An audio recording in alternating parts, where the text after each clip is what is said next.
Sekarang melanjutkan masih desain faktorial ya. Kalau pertemuan sebelumnya adalah model tetap, kita masuk ke model acak. Jadi di sini secara umum skemanya sama, ya, menghitung jumlah kuadratnya juga sama, tabel ANAVA-nya juga sama. Di sini yang membedakan adalah nanti pada F hitungnya ya.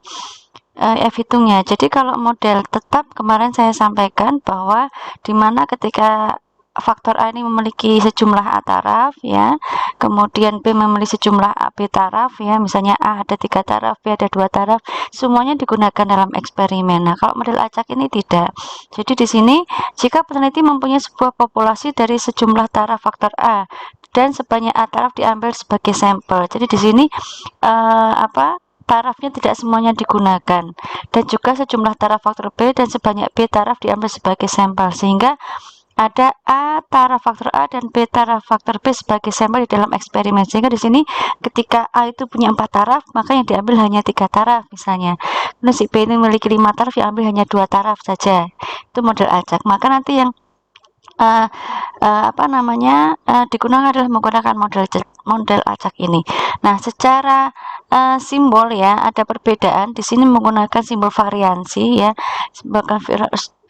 variansi, sehingga bisa dikatakan model acak ini sebagai model komponen varians ya, model komponen varians. Jadi semuanya menggunakan varians A ya untuk hipotesis yang pertama. Hipotesis yang kedua adalah varians B, kemudian hipotesis yang ketiga varians AB. Di sini secara redaksi sama ya, sama persis, tidak terdapat efek faktor A gitu ya, tidak terdapat efek faktor B untuk hipotesis yang kedua, kemudian tidak ada efek faktor interaksi AB dalam eksperimen untuk hipotesis ketiga. Jadi secara redaksi sama ya.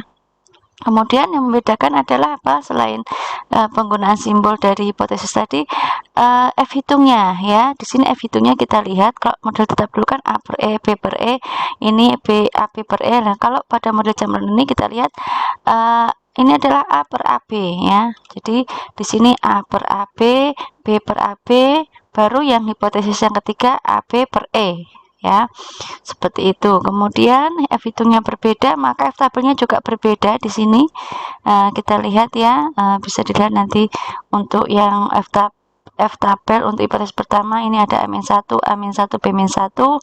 Hipotesis kedua F tabelnya B-1, untuk V1 nya ya, V2 nya A-1, B-1. Untuk F tabel yang hipotesis ketiga V1 nya A-1, B-1, hipotesis V2 nya AB N-1 ya, kita ujinya sama. Nah, di sini kita latihan. Nah, latihan di sini, Bu, ini kok latihannya sama seperti itu ya. Nah, di sini saya katakan ini asumsi ya, diasumsikan ini sudah menggunakan model tetap. Jadi misalnya data realnya itu faktor kelembapan nggak hanya 2 ya. Misalnya sebenarnya di sini kelembapannya ini ada 4 ya, misalnya ada 10%, 30%, 35%, dan 40%. Nah, di sini hanya 2 yang digunakan seperti itu.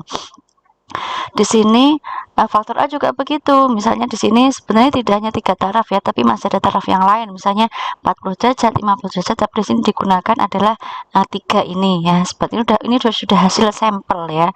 Nah, sehingga nilai-nilai yang sudah diperoleh pada bab ini bisa kalian gunakan ya untuk dihitung. Di sini pernyataannya ya sama tadi ya.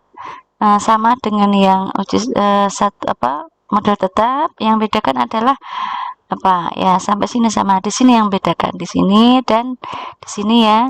Nah, tentu nanti kesimpulannya juga bisa jadi berbeda seperti itu ya. Mungkin pada model tetap bisa jadi ditolak, di sini bisa jadi diterima.